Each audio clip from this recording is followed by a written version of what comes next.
Hi guys, welcome to this very short video where I'm just going to do a summary of everything that was talked about during last Monday's lab series session. Alright, so this is basically the Gen 4 display module by 4D Systems, and I'm just going to quickly show you today how you can take your program from the Workshop 4 IDE, compile it and send the program, download it into the flash or RAM of the display module itself. Right, so when you get a display, the starter kit, what will come with the starter kit is actually the micro SD card. So what we're going to do now is I'm just going to remove the micro SD card and use a small micro SD USB stick. Alright, and then with that I'm going to put it into the laptop.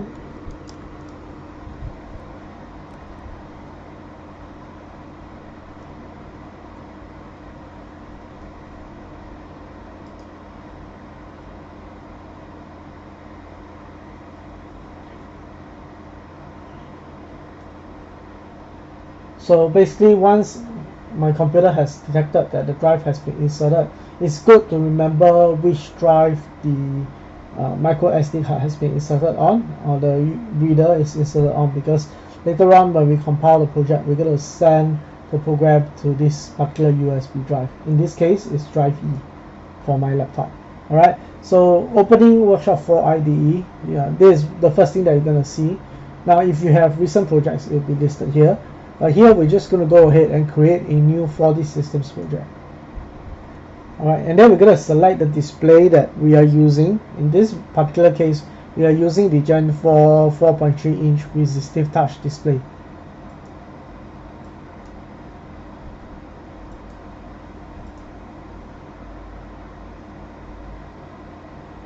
Next, and then here what you will see is a couple of options that are presented for you. Now you can choose either to start your project off using the 4DGL, writing 4DGL code, but we're not going to do that right now in this early part of the labs series. Now there are two other options. One is VZ, one is VZ Genie. So VZ Genie is basically a pure drag and drop working environment, right? And then VZ is basically a combination of the drag and drop experience as well as being able to work with the 4DGL code. So we're just going to use that for this video so that you can actually take a look at what the 4DGL code looks like, as well as what the user experience of the drag and drop experience will be like.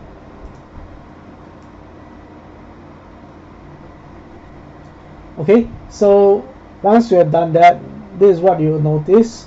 On the right hand side, you will have the display module. This is basically your preview mode.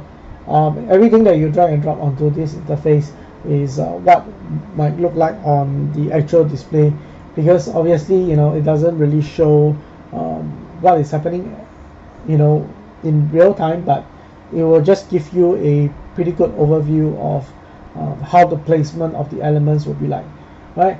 So next thing that I want to do is we're going to go over to widgets. Alright, and we're going to drag and drop certain elements onto the display itself.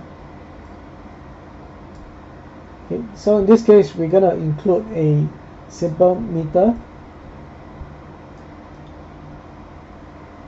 We will add a thermometer as well.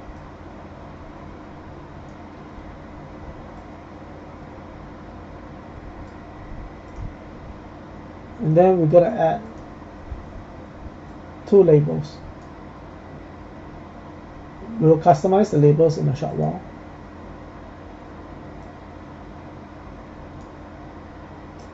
Okay, so selecting the element on your form, you will see basically a red dashed line that is surrounding the element. So it shows you that that particular element has been selected. Alright, so let's work with the labels. Now you go into the object inspector, you'll basically see a list of all the different properties for the particular element that you're working on, that you're focusing on at the point in time. So we're just going to modify the font.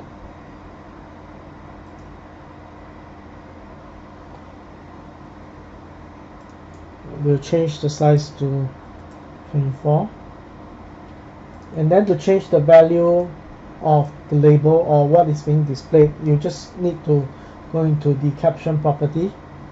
In this case, we're going to change it to 10, which represents temperature.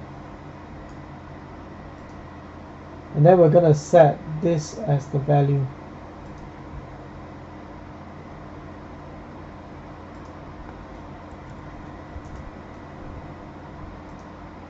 Okay, so let's give it something like 55.6 degrees. Okay, so one thing about user experience when designing small displays, it's always important to make sure that the values that you want to display have enough spacing to list the number of digits that you want to display. So in this case, you know, I'm looking at displaying maybe up to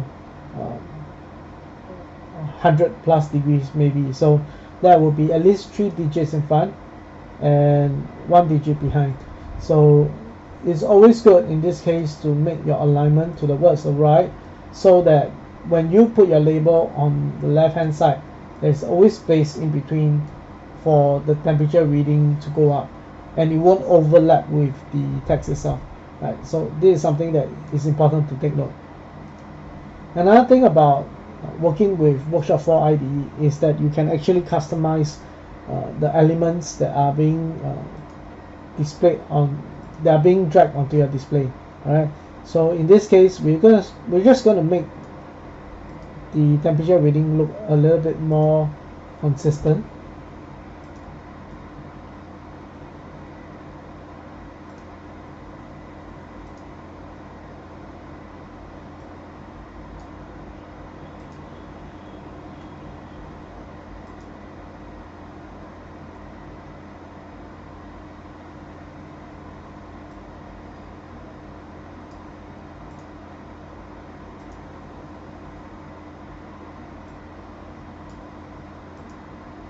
Okay, so let's say that is done, and you know we want to start executing the program and putting it onto the display. So how do you do that?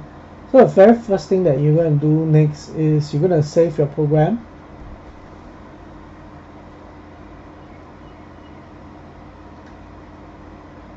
And then you're going to go into your 4D Systems workspace. This is basically the workspace environment that you have set up when you first installed your Workshop 4 IDE. So in my case, I put the workspace in my documents folder. Then I'm going to change the name to 10 display example. I'm going to create a folder. I would recommend having an individual folder for each of your project, so that you know if you have a large folder with multiple projects in it, it's easier for you to actually organize it and look for what you're looking for.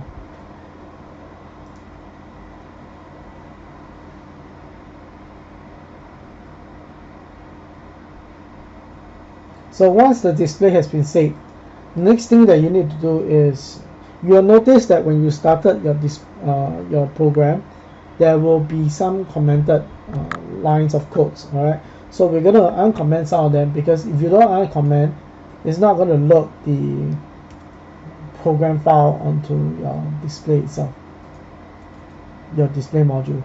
All right.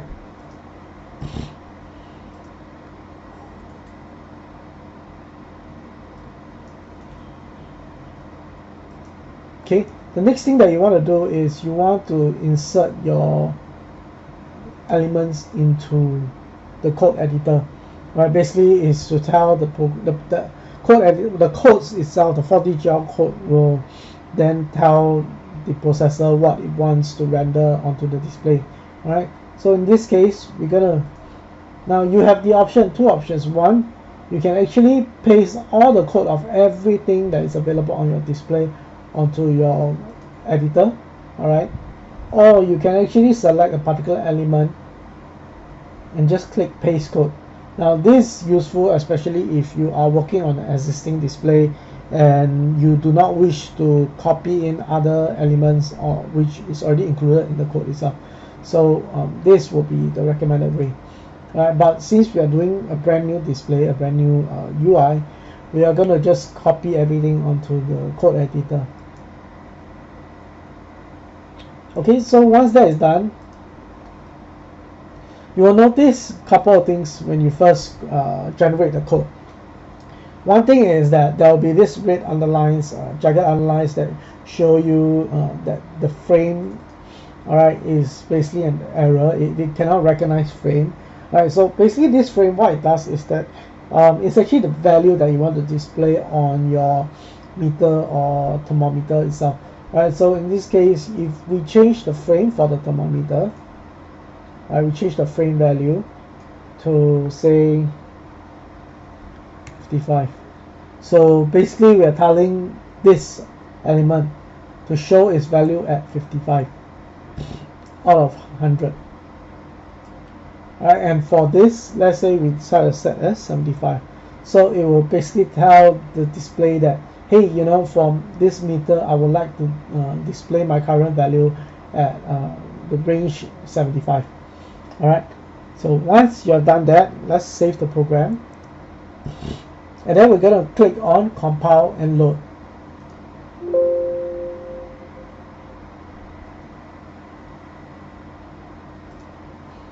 Alright, so apparently I selected a different display, so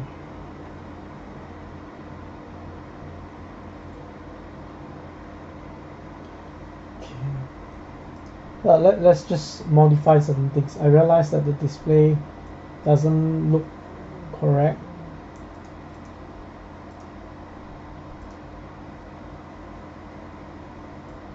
Okay.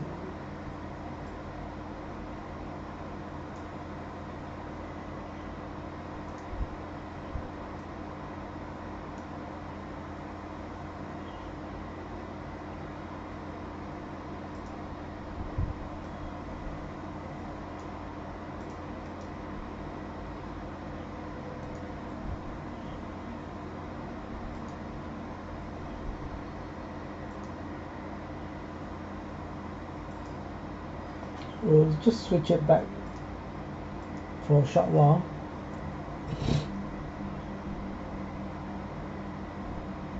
So that we can adjust our display a little.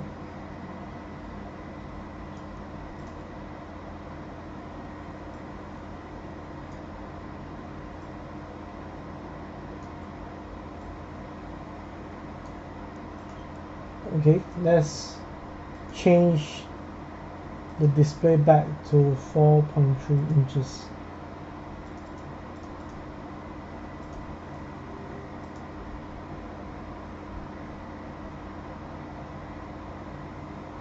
Okay, now everything should appear correctly when we run it and compile the program.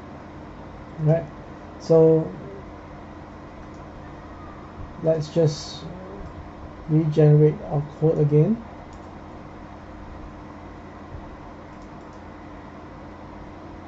Paste our code. We'll modify the frame value.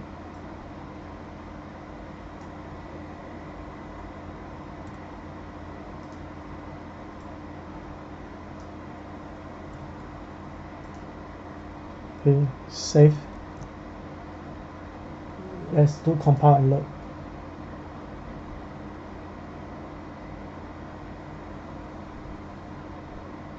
So once the files have been generated, we're going to copy the files onto E drive, which is whichever your micro SD card reader has been inserted in the allocated drive link.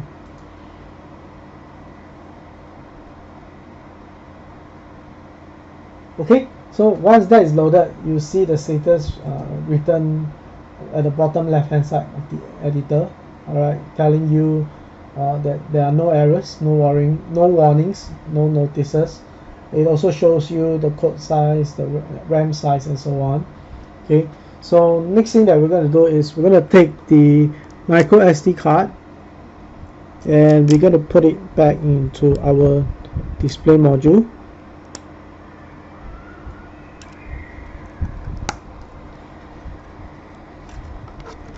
Okay, so the last and final step that you need to do is to click on download.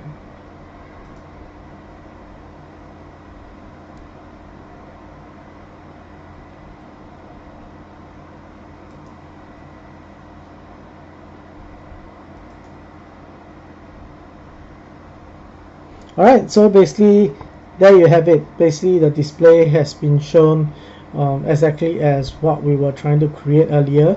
So the meter reading has been set to 72, and for the temperature itself we set it to 55. So don't worry about the labels. We can always customize this later on in your own time. But here what's important to show you is that you can set the value using the frame value. So the frame value basically tells you, okay, 0 and 1 basically is right at the bottom, and then 100 is right at the top. So the range that you want to display, you have to divide by 100, right? So for each frame, it will be a certain amount of degrees Celsius, all right, or Fahrenheit, and so on, so forth. So in the future lab sessions, all right, like the one that is going to happen later tonight, we are actually going to look at more of these customizations and how to actually work with the different widgets that are available within the Workshop 4 IDE. Alright, so the lab session tonight basically would be, what's the date today? It would be 11th of June. Alright, and another thing to take note is that on the 18th of June, which is next week, we will not be having any lab sessions, as I will be traveling to the Philippines to meet with one of our brand partners. Alright, so that's all for this video. Thank you very much for watching. I really appreciate your time, and I hope you have a great time playing with the Gen 4 display modules by 4D Systems.